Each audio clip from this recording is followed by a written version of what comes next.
Zener diode, ये एक special purpose diode है। जीनर डायोड का सर्किट सिंबल कुछ इस तरह से, ये है उसका पॉजिटिव टर्मिनल, ये है उसका negative terminal, anode and cathode. Now Zener diode हमेशा यूज होता है रिवर्स बायस्ड मोड में। नाउ रिवर्स बायस मोड का मतलब होता है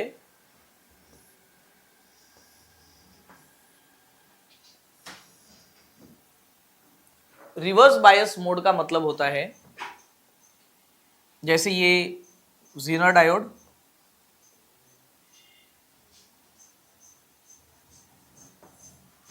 यहां पर रहेगा, यहां पर रहेंगे बहुत सारे पॉजिटिव चार्जेस,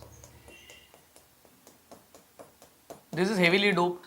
यहां पर रहेगा निगेटिव चार्ज, यहां पर निगेटिव का एक डिप्लीशन रीजन में इमोबाइल चार्जेस का लेयर, यहां पर पॉजिटिव इमोबाइल चार्जेस का लेयर। ओके, और इसको हमेशा कनेक्ट किया जाता है as I said in the reverse bias mode, यानी पॉजिटिव टर्मिनल को बैटरी का निगेटिव कनेक्ट किया जाएगा और निगेटिव टर्मिनल को बैटरी का पॉजिटिव कनेक्ट किया जाएगा। इसे बोला जाता है रिवर्स बायस्ड मोड। अब होता क्या है, जैसे जैसे यहाँ पर हम ये पोटेंशियल अप्लाई करते हैं वैसे वैसे ये जीनर डायोड का negative potential across the depletion region बढ़ते रहता है और ये positive charges are going to attracted towards the battery, क्योंकि निगेटिव टर्मिनल है इधर, तो पॉजिटिव निगेटिव की तरफ अट्रैक्ट करेंगे, निगेटिव पॉजिटिव की तरफ अट्रैक्ट करेंगे, तो जंक्शन जो है उसका विड्थ बढ़ते हुए जाएगा। But at the same time ये जंक्शन के अंदर की इलेक्ट्रिक फील्ड बढ़ने लगती है। इलेक्ट्रिक फील्ड अगर बढ़ रही है तो इसके अंदर जो इमोबाइल चार्जेस है उनके ऊपर का फोर्स भी बढ़ रहा है, force due to electric field. Now as we go on increasing the value of reverse potential, यहां पर रिवर्स पोटेंशियल की वैल्यू जैसे जैसे हम बढ़ाने लगते हैं वैसे वैसे ये जंक्शन के अंदर इलेक्ट्रिक फील्ड की वजह से आने वाला फोर्स भी बढ़ने लगता है और एक पर्टिकुलर पॉइंट पर क्या होगा, ये जंक्शन कंप्लीटली ब्रेक हो जाता है। This is known as Zener breakdown. और ये ब्रेकडाउन होने के बाद क्योंकि बीच की वॉल ही गायब हो गई है, humongous amount of current will flow into the circuit, large amount of current. It means that even if you do not increase the value of potential, current बढ़ता ही रहेगा। ग्राफिकली अगर मुझे इसे रिप्रेजेंट करना है तो ये एक्स और वाई एक्सिस, इनिशियली करंट नहीं के बराबर होता है, एकदम निग्लिजिबल, ब्रेकडाउन के बाद करंट एकदम से बढ़ जाता है। दिस पॉइंट ऑफ पोटेंशियल, ये वोल्टेज का एक्सिस, ये करंट का एक्सिस, तो this point is known as breakdown potential. और ये जो है ये huge value of current constantly बढ़ते रहता है, इसे बोला जाता है सैचुरेशन करंट और रिवर्स सैचुरेशन करंट। ओके, इस तरह से ये प्रोसेस में आता है। This is known as Zener diode, यानी जीनर डायोड ब्रेकडाउन होने के बाद अपना पोटेंशियल मेंटेन रखता है और करंट कॉन्स्टेंटली बढ़ाते रखता है। अब ये पूरे प्रोसेस में अगर आप देखो तो करंट बढ़ रहा है लेकिन पोटेंशियल फिक्स है। कौन से वोल्टेज पर जीनर डायोड ब्रेक डाउन होगा, that we can decide by controlling the doping concentration. Doping concentration क्या होता है, तो कोई भी ये रीजन में, यानी पॉजिटिव एंड निगेटिव यानी P type and N type semiconductor का जो रीजन है, ये रीजन में कितने नंबर ऑफ इंप्यूरिटी पार्टिकल्स हमें ऐड करने हैं, that concentration we can control as per our requirement. Generally Zener diode ये हेवीली डोप्ड होते हैं, यानी ज्यादा डोपिंग कॉन्सेंट्रेशन वहां पर रखा जाता है ताकि हमें चाहिए वैसे मैक्सिमम पोटेंशियल मिल सके रेगुलेशन के लिए। Okay, so Zener diode can be made as per our requirement. Okay, now ये जीनर डायोड को ऑपरेट किया जाता है हमेशा निगेटिव बायस में या फिर रिवर्स बायस में। It is never operated in positive mode और forward bias, it is always operated in reverse bias. तो जब ये रिवर्स बायस में यूज किया जाता है तब इसका जो मेन यूज है वो है वोल्टेज का रेगुलेशन। तो एग्जाम में जो क्वेश्चन आता है वो आता है Zener diode as a voltage regulator. Okay, क्या है question, Zener diode as a voltage regulator, ये कैसे काम करता है। तो इसमें एक सिंपल सीरीज रेजिस्टेंस कनेक्ट किया जाता है। यहाँ पर हम एक बैटरी कनेक्ट करेंगे इस तरह से, बैटरी का पॉजिटिव ऊपर है, निगेटिव इधर है, जीनर डायोड के अक्रॉस मुझे इसे कनेक्ट करना है और जीनर डायोड का यहाँ पर निगेटिव टर्मिनल ऊपर होगा एंड पॉजिटिव टर्मिनल नीचे की तरफ। ये हो गया रिवर्स बायस मोड में जीनर डायोड।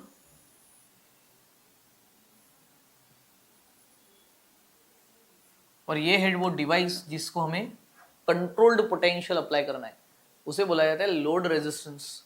ओके, और ये है जीनर डायोड, ये है उसका सर्किट सिंबल, और ये जीनर डायोड का पोटेंशियल फिक्स होता है जिसे हम बोलेंगे VZ। यहां से अप्लाई करने वाला जो भी पोटेंशियल है, जिसे इनपुट पोटेंशियल भी बोलते हैं हम, ये हमेशा जीनर के ब्रेकडाउन पोटेंशियल से ज्यादा होना चाहिए। मान लो जीनर का ब्रेकडाउन पोटेंशियल हमने लिया है 8 वोल्ट, 8, तो वो केस में ये इनपुट पोटेंशियल 8 वोल्ट से ज्यादा ही होना चाहिए। ऑलराइट, अब क्या होगा, ये पोटेंशियल की वजह से इसके अंदर करंट फ्लो हो रहा है, लेट अस से दिस करंट इज I, उसकी वजह से इसके अक्रॉस जो भी पोटेंशियल का ड्रॉप होगा उसे हम लिखेंगे क्या, current into resistance I into RS। ये करंट यहां पर आने के बाद वो दो हिस्सों में बढ़ जाएगा, एक आगे की तरफ गया, इसको मैं बोलता हूं IL यानी कि लोड करंट लोड रेजिस्टेंस की तरफ जा रहा है, और इसे मैं बोलता हूं IZ का मतलब जीनर करंट यानी जीनर डायोड के अंदर फ्लो रहा है। Okay, Zener current and load current.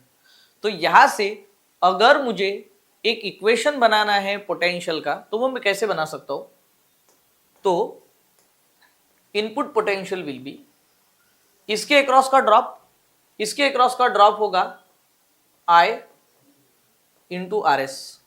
Okay, plus इसके बाद जो भी पोटेंशियल है वो इसके अक्रॉस है, और इसके अक्रॉस का पोटेंशियल एंड इसके अक्रॉस का potential is going to remain the same, क्योंकि ये दोनों पैरेलल है।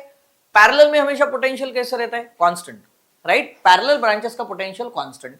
तो यहां पर जो पोटेंशियल हमें मिलने वाला है इसके अक्रॉस यानी लोड रेजिस्टेंस के अक्रॉस, मैं इसे आउटपुट पोटेंशियल बोल देता हूं।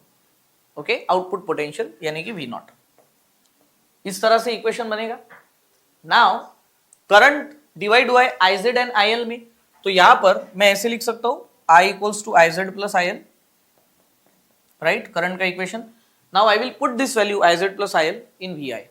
तो VI का वैल्यू क्या बना, IZ plus IL into RS, और V0 का वैल्यू जो बना है वो बना IL इंटू RL। नाउ वो जो IL इंटू RL है यानी कि इसके अक्रॉस का पोटेंशियल यानी कि V0, वही वैल्यू होगी VZ की। तो आप उसको ये भी लिख सकते हो, VZ भी लिख सकते हो, इसको ही हम VZ भी लिख सकते हैं। ओके, VZ के टर्म्स में सेम इक्वेशन को हम लिख देते हैं, VI equals to IZ plus IL into RS plus VZ। Now important thing is that कि यहां से अप्लाई किया हुआ पोटेंशियल जीनर का ब्रेकडाउन पोटेंशियल से हमेशा ज्यादा होगा, जो हमने ऑलरेडी देख लिया है। अब क्या ये जीनर डायोड हमेशा कांस्टेंट पोटेंशियल प्रोड्यूस करेगा, वो देखने के लिए दो इंपॉर्टेंट कंडीशंस हमें यहां पर अप्लाई करनी होती है। पहली इंपॉर्टेंट कंडीशन ये है कि रेजिस्टेंस को कांस्टेंट रखो, यानी जो डिवाइस है उसको फिक्स किया जाए, और इनपुट साइड में जो हम पोटेंशियल अप्लाई कर रहे हैं यानी कि ये VI, इसकी वैल्यू को हम चेंज करें। चेंज करें का मतलब एक तो कम करें या फिर ज्यादा, but make sure even if you are reducing it has to be more than VZ से वो ज्यादा ही होनी चाहिए। तो सपोज मैंने ये VI को बढ़ाया, इंक्रीज कर दिया, सो सी व्हाट विल हैपन। अगर मैंने इनपुट साइड का पोटेंशियल बढ़ा दिया, उसकी वजह से ये करंट भी बढ़ेगा, राइट। ये करंट बढ़ने की वजह से IZ एंड IL ये दोनों में चेंजेस होंगे, क्योंकि IZ IL बन तो रहे हैं I से ही, बट मैंने इसको तो चेंज किया ही नहीं, RL फिक्स है अभी भी। अब मैंने लोड को अगर चेंज नहीं किया तो वो लोड खुद के मेंटेनेंस के लिए जो भी करंट खींचने वाला है वो कैसे चेंज होगा, वो तो अभी भी फिक्स ही है। मतलब ये करंट के इंक्रीज की वजह से IL के अक्रॉस का करंट चेंज नहीं होगा, वो अभी फिक्स ही रहेगा IL का वैल्यू। तो फिर बढ़ेगा कौन? I बढ़ रहा है, ये कांस्टेंट रह रहा है, तो IZ को बढ़ना ही पड़ेगा वो करंट को कॉम्पेंसेट करने के लिए। अब IZ अगर बढ़ रहा है तो उसका VZ के ऊपर क्या इंपैक्ट आता है, तो ये हमने अभी अभी देखा है कि करंट जीनर के अक्रॉस का कितना भी बढ़ने दो, पोटेंशियल के ऊपर कोई भी इफेक्ट नहीं होता है। Keeping the potential constant current बढ़ रहा है, यानी ब्रेकडाउन के बाद करंट अगर बढ़ भी रहा है तो जीनर के अक्रॉस का पोटेंशियल चेंज नहीं होगा, वो ब्रेकडाउन रीजन में ही रहेगा। ओके, मतलब इनपुट पोटेंशियल बढ़ाने के बाद भी जीनर अपने अक्रॉस का पोटेंशियल नहीं चेंज कर रहा है, वो अभी भी फिक्स है। ये हो गया important first condition. Now second important condition. Second important condition में अभी हम ये जो इनपुट पोटेंशियल है इसको कांस्टेंट करके रखेंगे, फिक्स, अब वो चेंज नहीं होने वाला है। बट अभी हम ये जो RL है, ये RL को चेंज करेंगे। Either we can reduce it और we can increase it. So for example, मैंने ये लोड रेजिस्टेंस का वैल्यू बढ़ा दिया। ओके, अगर लोड रेजिस्टेंस बढ़ गया यहां से तो वो करंट भी अपने मेंटेनेंस के लिए ज्यादा खींचेगा। ये करंट अभी बढ़ गया, यहां से आया हुआ जो करंट है IL, ये करंट अभी यहां पर बढ़ने लगेगा, लेकिन इनपुट पोटेंशियल तो फिक्स रखा है मैंने। इनपुट पोटेंशियल फिक्स तो इनपुट साइड का करंट भी फिक्स, बट IL बढ़ रहा है तो I कांस्टेंट, IL बढ़ रहा है तो उसका इफेक्ट क्या होगा, अपने आप IZ की वैल्यू रिड्यूस हो जाएगी। IZ की वैल्यू रिड्यूस हो जाएगी, लेकिन IZ की वैल्यू अगर रिड्यूस हुई तो डायोड जब ब्रेकडाउन रीजन में होता है तो IL की वैल्यू या IZ की वैल्यू रिड्यूस होने पर भी, यानी कम होने पर भी, ब्रेकडाउन पोटेंशियल में कोई भी प्रकार का चेंज नहीं आता है, क्योंकि डायोड ऑलरेडी ब्रेकडाउन के अंदर काम कर रहा है। इसका मतलब अगर आप लोड रेजिस्टेंस चेंज करो और पोटेंशियल को कांस्टेंट रखो तो भी जीनर के अक्रॉस का पोटेंशियल चेंज नहीं हो रहा है, वो अभी भी इंटैक्ट है। एंड अगर हम लोड रेजिस्टेंस को वेरी कर रहे हैं और इनपुट को फिक्स रख रहे हैं तो भी वो केस में जीनर के अक्रॉस का पोटेंशियल चेंज नहीं होता है। This is how beautifully Zener diode is operated as a voltage regulator device. Okay, ये बहुत ही इंपॉर्टेंट क्वेश्चन है, Zener diode as a voltage regulator. ये क्वेश्चन का आंसर आपको लिखना होगा, अगर आया तो सर्किट डायग्राम के साथ। जो भी एक्सप्लेनेशन मैंने आपको दिया वो step by step, point wise आपको लिखना है। Right, moving on to the next important diode, जिसे बोला जाता है photo diode. Special purpose diode का ये अनदर टाइप है जिसको बोला जाता है फोटो डायोड।